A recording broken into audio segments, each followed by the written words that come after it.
स्वागत है आप सभी का यूट्यूब चैनल ग्राफिकली में। जैसा कि हम लोग प्लेन ज्योमेट्री के बारे में पढ़ रहे हैं, तो हमने प्लेन ज्योमेट्री में एंगल्स के बारे में पढ़ लिया, ट्रायंगल्स क्या होते हैं, क्वाड्रिलेटरल्स क्या होते हैं, उनके बारे में पढ़ा और उनसे रिलेटेड जो भी टॉपिक्स हैं, जो भी पॉइंट्स हैं, उनको सीखा। तो आज का ये लास्ट वीडियो होगा आपके प्लेन ज्योमेट्री का, जो कि है सर्कल के बारे में। ये हमारा लास्ट टॉपिक है प्लेन ज्योमेट्री का। इसके बाद हम सॉलिड ज्योमेट्री के बारे में पढ़ेंगे। तो देखिए, सर्कल क्या होता है आपका। सर्कल एक जैसे आपका रिंग की शेप की जो आकृति होती है, ये होती है आपका सर्कल। सर्कल का ये पॉइंट होता है जिसके अबाउट जो है ये पूरा सर्कल ड्रॉ किया जाता है। ये होता है सेंटर। मतलब इससे आप जो आपका सर्कल का सरकम सेंटर है, उस पर अगर आप कोई भी डिस्टेंस मेज़र करेंगे तो वो बिल्कुल इक्वल डिस्टेंस होगी और वो होगी आपका रेडियस। मतलब ये जो डिस्टेंस होती है वो जाती है रेडियस या फिर इसको त्रिज्या हिंदी में बोलते हैं। और ये जो आपका होता है पार्ट, जो कि आप देख रहे हैं, एक लाइन की है, मतलब एक आर्क है जो पूरा, ये जो पूरा आर्क होता है इसको बोलते हैं परिधि, या आप बोल सकते हैं सरकमफ्रेंस। तो ये होता है आपका त्रिज्या और ये होता है सरकमफ्रेंस, और ये जो पॉइंट होता है इसको बोलते हैं सेंटर या केंद्र बोल सकते हो। तो अब देखिए, इसका जो सरकमफ्रेंस होता है इसका फॉर्मूला होता है 2πr। मतलब अगर आपको किसी सर्कल का रेडियस पता है तो आप उसका सरकमफ्रेंस फाइंड आउट कर सकते हैं। ये होता है सरकमफ्रेंस। या आपसे अगर पूछा जा रहा है जो एक सर्कल दिया गया उसका पेरीमीटर क्या होगा। पेरीमीटर मतलब क्या है, जितना ये आपका जो ये लेंथ है इसकी लेंथ क्या होगी। मतलब अगर आप इसको अगर आपके पास एक वायर हो 2πr लेंथ का, और अगर आप इसको इस तरह के शेप में बदल दें, एक सर्कल के शेप में, तो इसका एरिया आर होगा। तो ये देख रहे हो आप, ये जो है लेंथ है और ये इसका जो पूरा जो आप इसको घेरोगे, ये पूरा जो त्रिज्या आएगी वो आर आएगी। तो ये हो जाता है इसका पेरीमीटर भी आप बोल सकते हैं, सरकमफ्रेंस को परिमाप भी बोल सकते हैं। और नेक्स्ट अगर इसके एरिया की बात करें, इसका जो क्षेत्रफल होगा, तो इसका क्षेत्रफल जो होता है किसी भी सर्कल का वो होता है πr²। ठीक है। अब देखिए, ये तो आपका था एक फुल सर्कल, लेकिन अगर सेमी सर्कल की बात की जाए, अर्धवृत्त की, आधे वृत्त की बात की जाए, सेमी सर्कल मतलब कि कुछ इस तरह का अगर हो शेप, यहाँ पर आपका ये सेंटर होगा। और देखिए, ये जो पूरी आपकी बड़ी वाली लेंथ होती है, जो ये आप मिला दें अगर, मतलब कोई भी आपकी जो लाइन जो कि आपके सेंटर से होके जाती है, केंद्र से होके जाती है, वो होती है डायमीटर या व्यास। अब देखिए, इसकी ये पूरी लेंथ तो आर है और ये वाली लेंथ आर है, तो टोटल लेंथ इसकी कितनी हो गई, 2πr हो गई, 2r हो गई। तो यहाँ पर अगर इसके हम सरकमफ्रेंस की बात करते हैं, तो देखिए इसका सरकमफ्रेंस ये वाला है और ये वाला। तो यहाँ पर ये जो है आपका जो आर्क वाला शेप है, जो चाप वाला शेप है, वो तो है πr। तो अगर इसके हम पेरीमीटर की बात करते हैं, मतलब इसकी जो बाहरी पूरी ये लाइन्स हैं, इनका जो आपकी अगर लेंथ पूछा जाए, जो कि पेरीमीटर बोलते हैं जिसको, तो पेरीमीटर क्या हो जाएगा, πr प्लस ये वाली लेंथ, जो इसकी लेंथ है, तो देख रहे हैं आप 2r है, तो हो जाएगा 2r plus πr, r common ले लीजिए, π+2।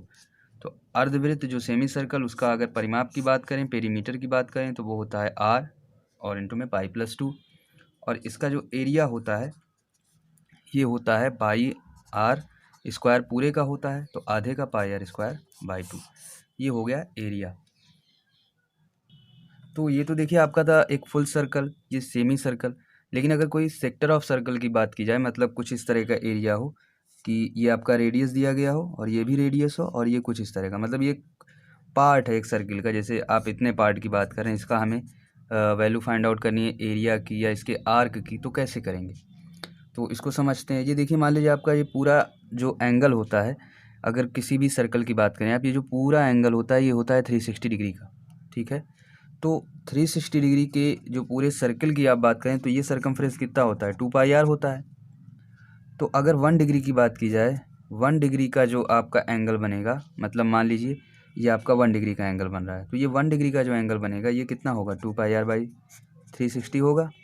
तो अगर किसी थीटा एंगल के लिए बात की जाए, यहाँ पर आपको एंगल तब पता होगा कि ये जो आपको सेक्टर ऑफ सर्किल दिया गया है, सेक्टर ऑफ सर्कल बोलते हैं इसको, सेक्टर ऑफ सर्किल दिया गया है, तो उसका आपको एंगल भी पता होगा। तो अगर 1 डिग्री के लिए इतना है तो थीटा डिग्री कुछ दिया होगा, तो ये हो जाएगा 2πr/360 और इंटू में थीटा डिग्री। तो ये हो जाता है इसका पेरीमीटर। तो देखिए यहाँ पर जैसा आप देख रहे थे अर्धवृत्त में सेमी सर्कल में, यहाँ पर थीटा क्या है, इसका डिग्री, ये एक स्ट्रेट लाइन है तो ये 180 डिग्री हो गया। तो यहाँ पर आप देखिए इसके पेरीमीटर की अगर बात करते हैं हम, सॉरी ये जो आपका आर्क है, आर्क हम यहाँ पे फाइंड आउट करेंगे। ये जो आपका निकलेगा, ये जो निकलेगा आपका, ये आर्क की जो टोटल वैल्यू होगी ये निकलेगा। आर्क की वैल्यू हो जाएगी 2πr थीटा बाई 360। तो यहाँ पर आप देख रहे हैं ये थीटा की वैल्यू 180 दिया गया है, तो 180 बाई 360 मतलब 1/2 से 1/2 कैंसिल हो जाएगा, पाई आर आएगा। जैसा कि हम देखें यहाँ पर देखें तो ये आपका ये वाला जो आर्क की लेंथ होती है, जो चाप की लेंथ होती है वो होती है पाई आर। तो ये तो हो गया आपके पेरीमीटर की बात। अगर कोई भी यहाँ पर अगर 30 डिग्री का एंगल बना हो तो उसका भी आप बता सकते हैं। नेक्स्ट देखते हैं इसका एरिया कैसे फाइंड आउट करेंगे। अभी देखिए आपको कोई सेक्टर ऑफ सर्कल दिया गया है, इसका एंगल दिया है थीटा, और इसका हमें लेंथ पता चल गई कितना होती है 2πr 360 बाई थीटा बाई 360, ये हो जाता है इसका आपका वैल्यू। और अगर एरिया की बात करें तो देखिए फुल एरिया जो होता है 360 डिग्री के एंगल का जो एरिया होता है वो होता है πr²। तो अगर 1 डिग्री के एंगल की बात की जाए उसका एरिया क्या होगा, तो ये होगा πr² और डिवाइडेड बाई 360 हो जाएगा 1 डिग्री का। तो अगर थीटा डिग्री के एंगल की एरिया की बात की जाए तो वो हो जाएगा πr² theta divided by 360। Same to same ये हो गया आपका, जैसे इसका फॉर्मूला है, बस यहाँ पर r² हो गया चेंज होके एरिया में, πr² और थीटा बाई 360। अब देखिए एरिया के बेस्ड पर आपके कुछ क्वेश्चंस कर लेते हैं।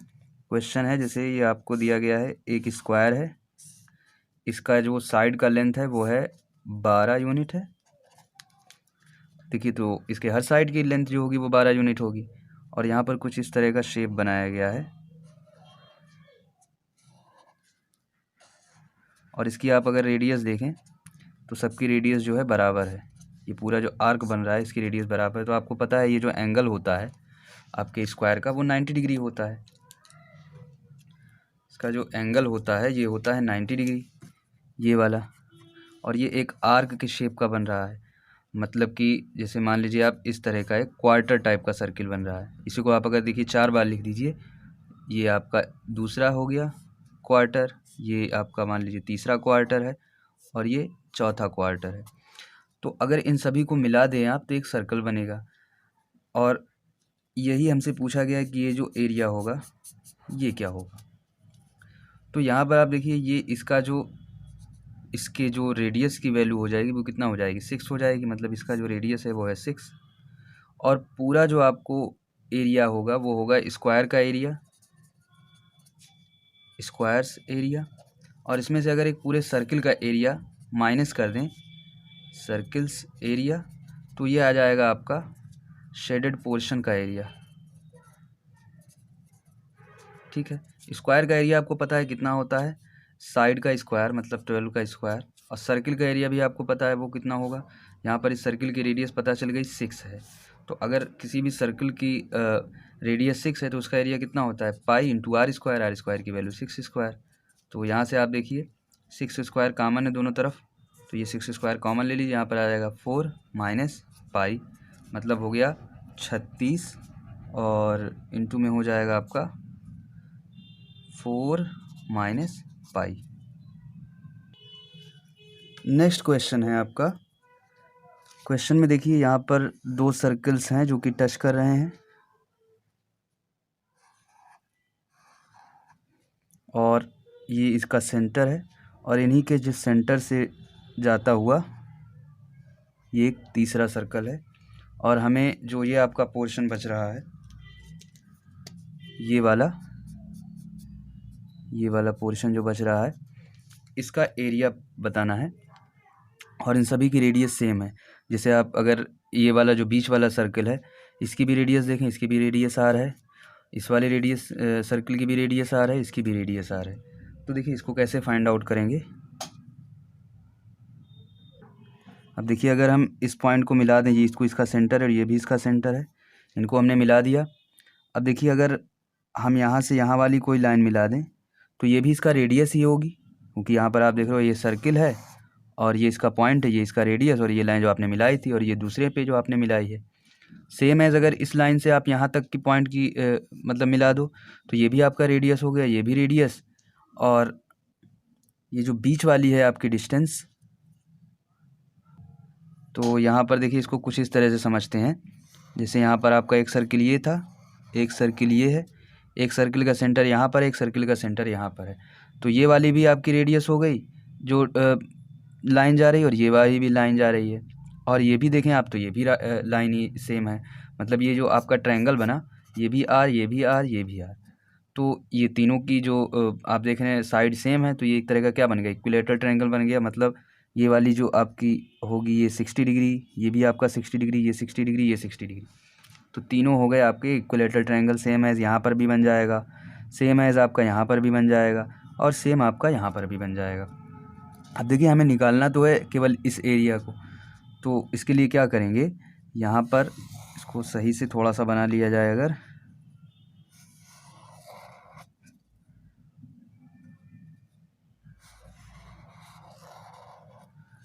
देखिए अगर हम इस सेंटर से बात करें और ये वाला एरिया हम निकालें, तो ये तो देखिए ये एक आर्क है, और अगर हम इतने एरिया की बात करें तो ये वाला एरिया हम फाइंड आउट कर सकते हैं, क्योंकि हमें ये एंगल पता है 60 डिग्री, तो यहाँ पर का जो टोटल एंगल हो जाएगा ये हो जाएगा 120 डिग्री। बट ये वाला एरिया हमारा छूटेगा। अब क्या होता अगर हम इस पूरे एरिया को बता सकते हैं, ये वाला जो पूरा एरिया है और ये वाला पूरा एरिया है, इन दोनों एरिया को ऐड करके पूरे वाले जो आपका इसका एरिया है पाई आर स्क्वायर बनता, उसमें से अगर घटा दे तो ये वाला एरिया आ जाता। बट यहाँ पर हम इतना ही निकाल सकते हैं अभी, तो सेम एज यहाँ पर करते हैं, इतना ही निकाल लेते हैं। ये वाला देख रहे हैं आप, ये वाला आपका बनेगा, तो हम इस इतने एरिया की बात कर सकते हैं कि इसका इतना एरिया क्या होगा। लेकिन इतना एरिया तो आपको और भी इसमें ऐड करना है। फिर आप नेक्स्ट देखिए, ये भी तो सेंटर है इस सर्किल का, ये इस सर्किल का सेंटर है,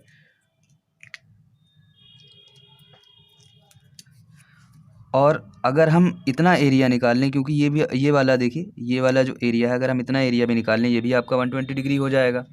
तो अगर हम इतना एरिया निकाल लें तो इसमें ये वाला काउंट हो जाएगा और ये वाला बचेगा। तो मतलब ये है कि अगर हम इस सर्किल को मानकर ये वाला एरिया निकाल लेते हैं, ये वाला पूरा वाला एरिया, तो इसमें जो है आपका ये वाला इंक्लूड नहीं होता है। और अगर इस वाले को मानकर ये वाला एरिया निकालते हैं तो उसमें ये वाला इंक्लूड नहीं होता है। और अगर दोनों को ऐड कर दें तो दोनों को ऐड करने पर ये वाला भी एरिया इंक्लूड हो जाएगा और ये वाला भी, और ये जो आपका स्क्वायर वाला पोर्शन है ये दो टाइम्स आ जाएगा। ये वाला एरिया जो है आपका 2 टाइम्स आ जाएगा। मतलब अगर हम ये वाला एरिया आपका निकालें, जैसे 120 डिग्री का एरिया कितना होगा, जैसे आपको पता है 360 डिग्री के एंगल का एरिया होता है पाई आर स्क्वायर, तो 120 डिग्री के एंगल का एरिया कितना होगा, पाई आर स्क्वायर बाई 3 हो जाएगा। 120 बाई 360 करेंगे आप तो ये आ जाएगा पाई आर स्क्वायर बाई 3, तो इतने का एरिया आ जाएगा पाई आर स्क्वायर बाई 3। ये आ गया आपका, मान लीजिए इस वाले सर्किल का आ गया, इस वाले सर्किल का यहाँ तक का जो आप निकाल रहे हो, ये वाला जैसे आपका बन रहा है, आपने अभी ये वाला एरिया निकाला, ये आ गया आपका 120 डिग्री का, तो ये वाला एरिया आ गया आपका पाई आर स्क्वायर बाई 3। और फिर आपने इस वाले को यहाँ पर देख रहे हैं दूसरे वाले का सेंटर है, फिर इसको मान के 120 डिग्री का निकाला, तो यहाँ पर ये वाला एरिया आ गया, ये वाला छूट गया। बट अब दोनों को अगर हम ऐड कर दें पाई आर स्क्वायर बाई 3, तो यहाँ पर ये वाला जो एरिया है यहाँ पर ये डबल टाइम्स आ रहा है। तो इसको अगर इसमें से घटा दें हम, इस पूरे एरिया में से, ये जो आपका स्क्वायर वाला एक टाइप का बन रहा है, ये जो आपका स्क्वायर बन रहा है यही बन रहा था आपका स्क्वायर, इसको अगर घटा दें तो ये आपका इस पूरे पोर्शन का एरिया आ जाएगा, इस वाले पूरे पोर्शन का एरिया आ जाएगा। ठीक है, तो इसको घटा देते हैं, क्या आएगा, तो यहाँ पर आप देखिए ये आपका एक इक्विलेटरल ट्रायंगल बन रहा है, ये दूसरा इक्विलेटरल ट्रायंगल बन रहा है, तीनों साइड्स बराबर हैं। तो अगर एक वाले ट्रायंगल के एरिया की बात करें तो क्या होता है √3/4 आर स्क्वायर, दोनों ट्रायंगल के एरिया की बात करें तो हो जाएगा √3/2 आर स्क्वायर। ये आ गया √3/2 आर स्क्वायर। ये तो आया आपका एक पोर्शन का, अगर इसको डबल कर दिया जाए तो इस पूरे पोर्शन का एरिया आपको पता चल गया, और पूरे का एरिया कितना है वो है पाई आर स्क्वायर।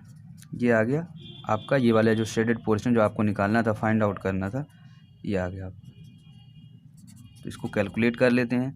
यहाँ पर आप देखिए -2 है, यहाँ पर आ जाएगा 2 पाई आर स्क्वायर बाई 3, और ये हो जाएगा -√3/2 आर स्क्वायर तो अब देखिए इसकी वैल्यू अगर कैलकुलेट करते हैं क्या आ जाएगा, 1 - 4/3 मतलब हो जाएगा -1/3, तो ये आ जाएगा -πr²/3 और यहाँ पर हो जाएगा प्लस √3r²।